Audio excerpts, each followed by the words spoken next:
Kaya nga, samantalang tayo'y may pagkakataon, magsigawa tayo ng mabuti sa lahat, lalong-lalo na sa mga kasangbahay sa pananampalataya.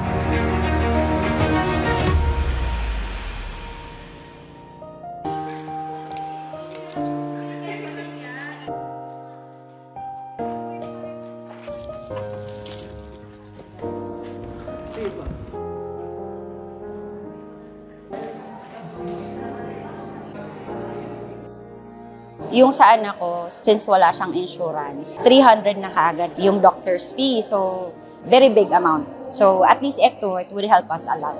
Especially ngayong event na may free groceries at the same time, medical, dental. So, it would help us, both mother and son.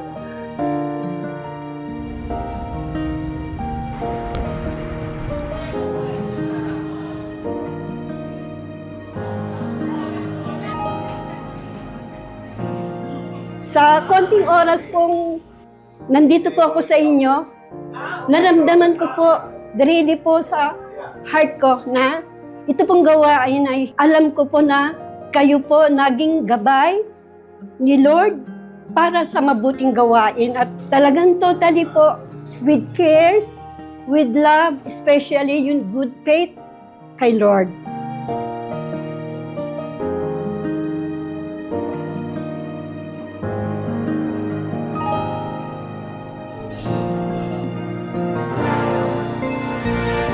Pagdating namin, sabi namin hindi namin alam na kung ano bang gagawin namin dito kasi hindi namin naabutan yung talagang pupunta namin. Pagkatapos, pinakain nila kami kahit ngayon lang kami nagkakilala. Maraming salamat po sa Diyos kasi siguro ito way para makilala namin itong MCGI. Para sa akin, hindi ko pa talaga siya nakikita. Pero ngayon, yan pala siya, sabi ko nga, siguro ito binigyan kami ni Lord na magkasama-sama kaming 5 para makilala to MCGI. Maraming salamat po, oh Lord. Thank you.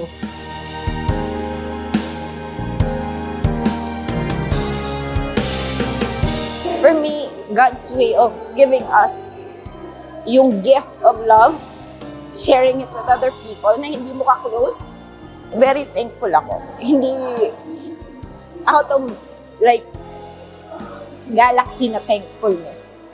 Kasi sabi ko, God's way of saving us.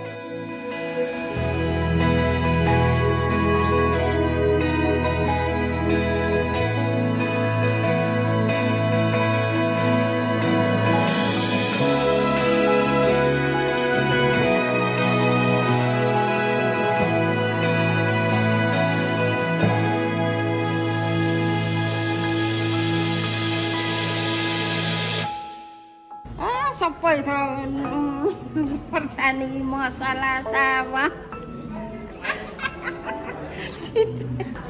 May lago sa kami kanan kayo kami sitay tagal niya po sitay po. Ako ni sitay na tayo. Sigdam ko sila yan.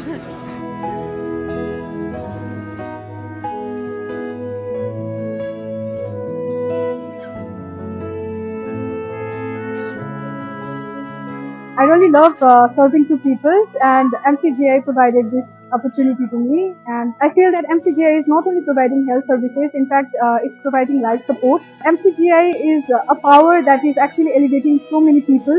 I would love participating for these things even in the future. So thank you MCGI for giving me this opportunity.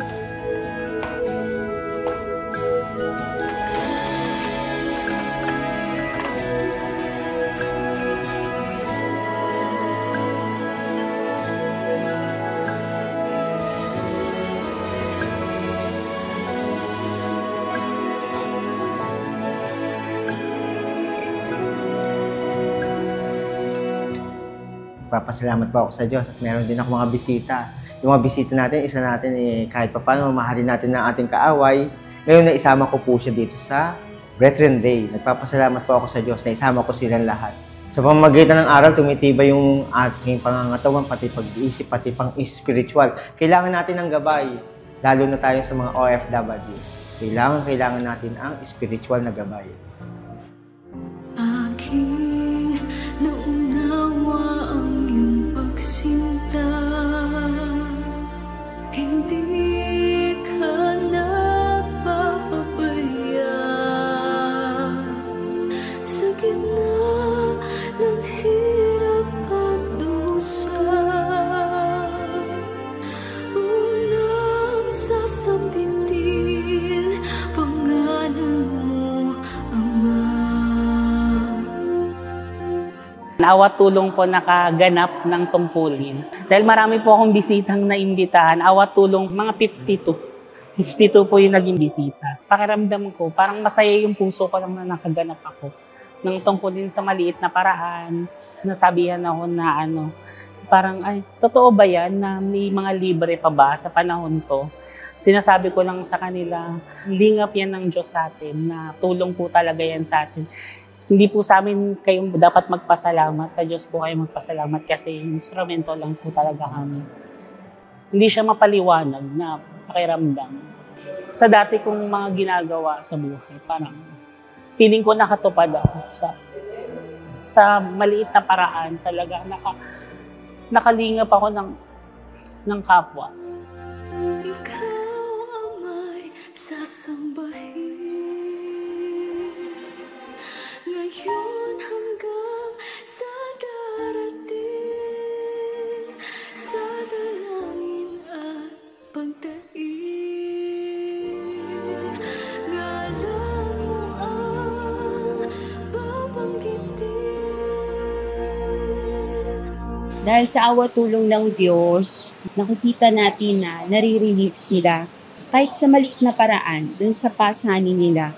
Masambitla din po nila na salamat sa Diyos dahil nagiging kasangkapan po tayo sa kanila na matulungan natin sila. Nagkakaroon sila talaga ng interes na makinig dahil nakikita nila yung pagsasama-sama natin mga magkakapatid.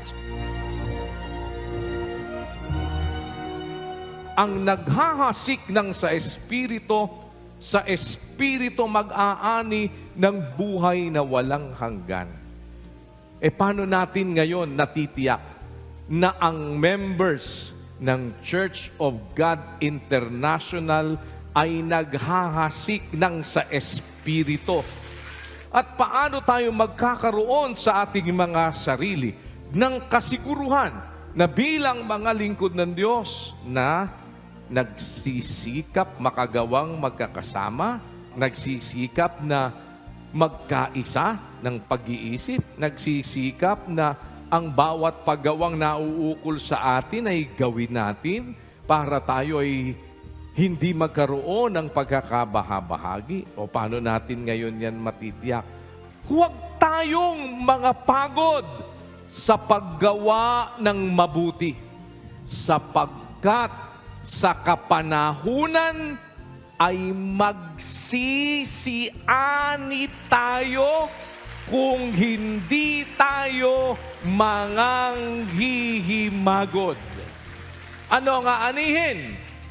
Ang naghahasik ng sa Espiritu mag-aani ng buhay na walang hanggan. At sa buhay na darating, sa'yo may